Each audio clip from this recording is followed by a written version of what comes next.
This is Eric reporting in from outside. For reasons that I don't care to waste your time explaining, one of our previous videos on our channel has been broken, and it is a nigh important video, a traditional BOMM recipe. So today, I will be remastering and re-uploading this wonderful video with new footage, new graphics, and okay, it's not really that much different, but it is remastered. So here's our traditional BOMM recipe video. Eric reporting out from the backyard.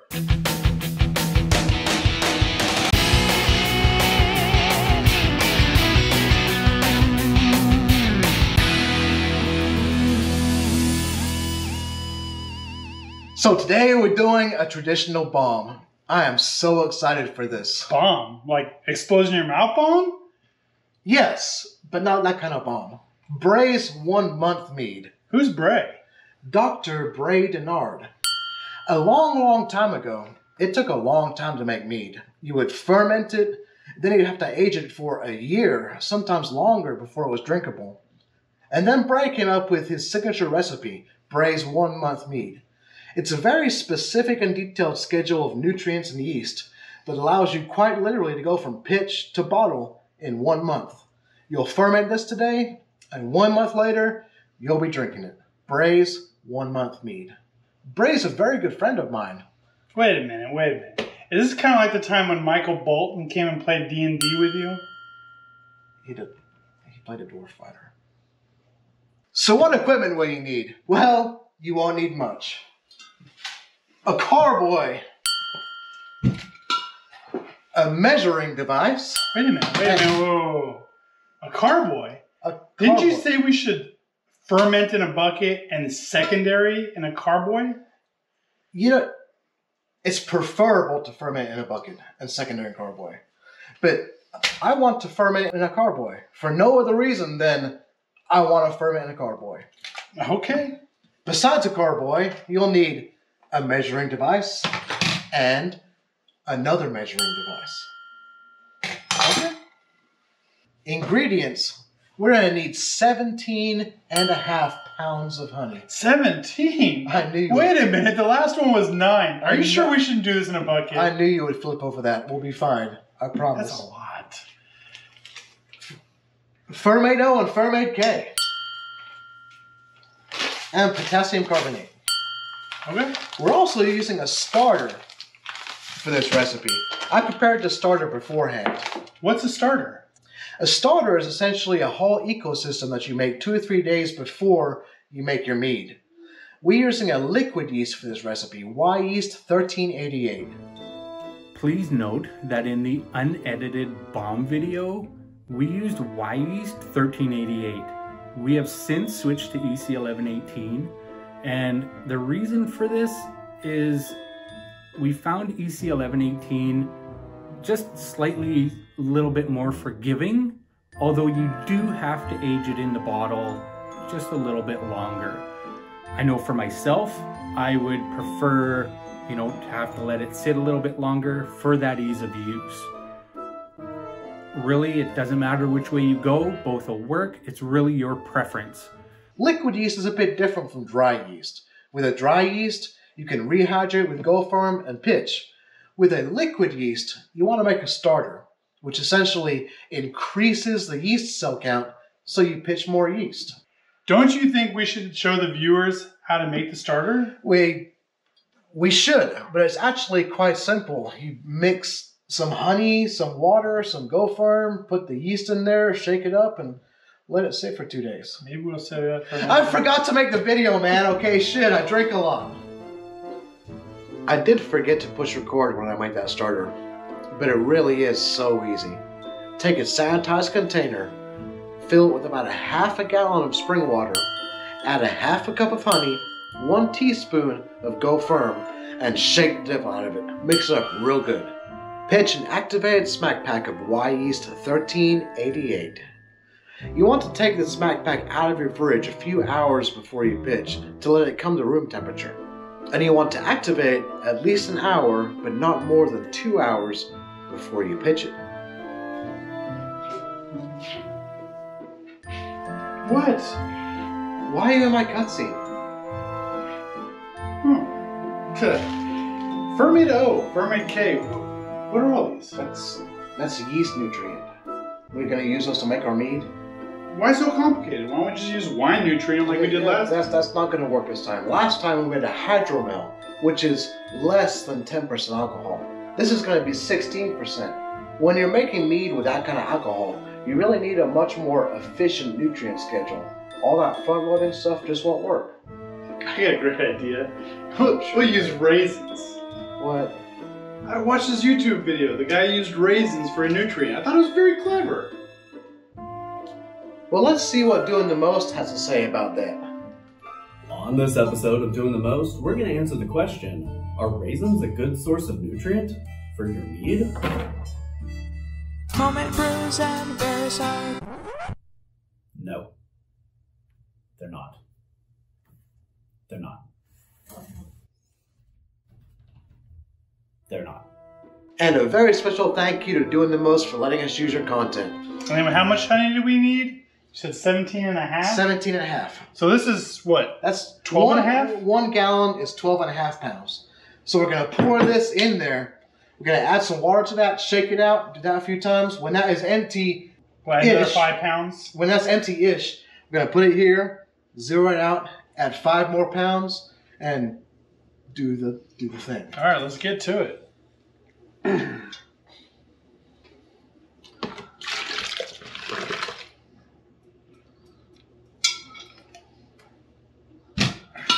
Okay, pour it in there.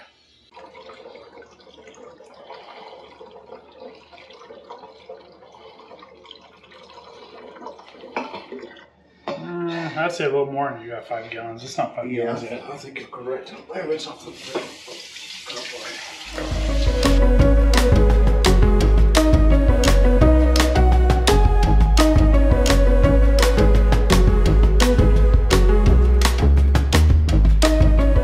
Okay, so we put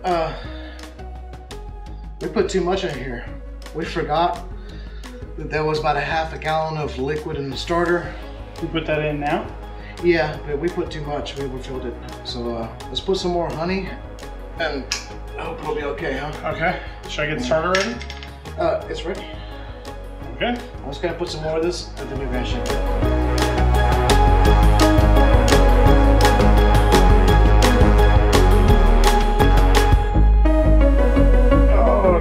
Should I put the starter in before we shake it? No, go ahead and shake it up. Okay, yeah.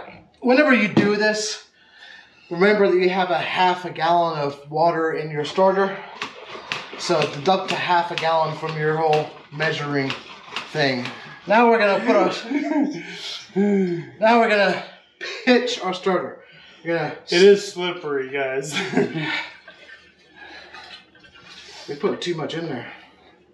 This was supposed to be a 5 gallon batch, but it's more like a 6 gallon. Yes. Get a little swirly first. Pitch the yeast. Industry term.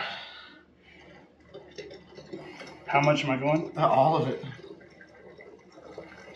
Don't spill it. That's yeast. That's living things. I'll be mad if you spill them.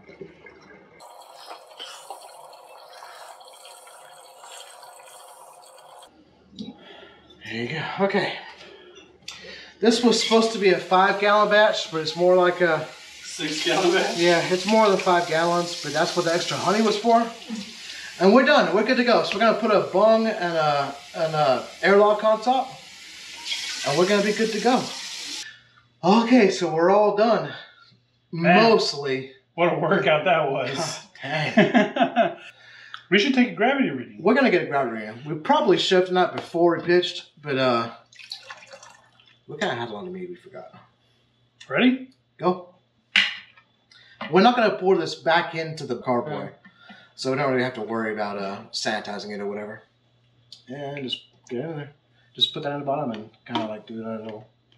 Doop. I think that'll be enough. And let's see what our gravity is. Hydrometer, the most powerful tool in a homebrewer's arsenal. Let's see what we got. 1.134. Now there is some post-care you're going to want to do with this mead. As often as you can manage, give your mead a good little shake or a swirl for the first couple of days. Give it a good, not a good shake, but give it a shake, a disturbance. Agitate that yeast, get good and agitated. At 48 hours from now and 4 days from now, you're going to want to add 4 tisps of fermento. Just measure it out, dump it in there, and give it a good little doing to get it all mixed up. Now, being the awesome guy that I am, I figured I would show you exactly how to do these staggered nutrient additions. On day 2 and day 4, add 4 tisps of fermento. Now, you could just measure 4 tisps and pour it right in there, but adding nutrients to a ferment in progress can sometimes have some explosive effects. Think of this like a frat party. These yeast are going crazy out there and they're just about running out of beer. And then you show up with a brand new keg of beer. You pour that in there and they're gonna have a fit. They're gonna go crazy, flipping out, partying, laughing, yelling, dancing, singing. It's gonna go everywhere. It's gonna volcano and, okay, it won't be that bad, but it can sometimes make a mess.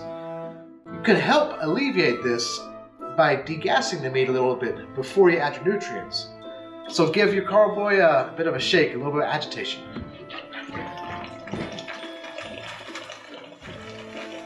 Volcano time.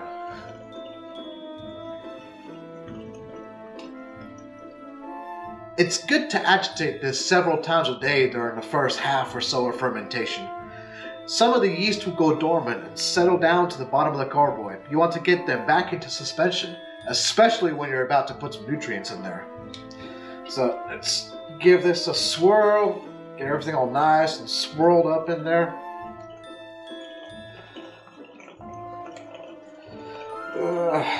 I'm gonna call that good.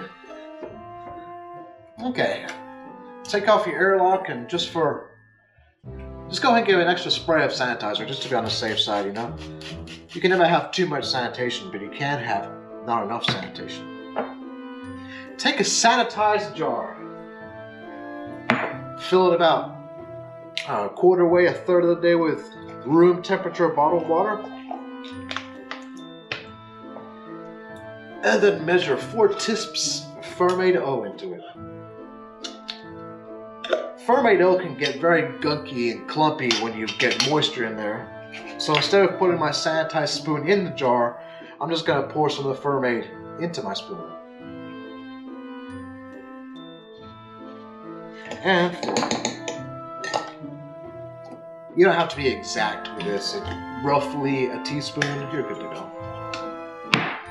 Put the sanitized lid on the sanitized jar and mix that all nice and good. Mix it up. Get a good little mix going on there.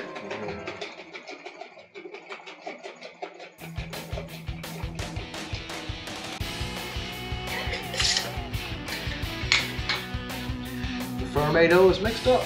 Pour it on in.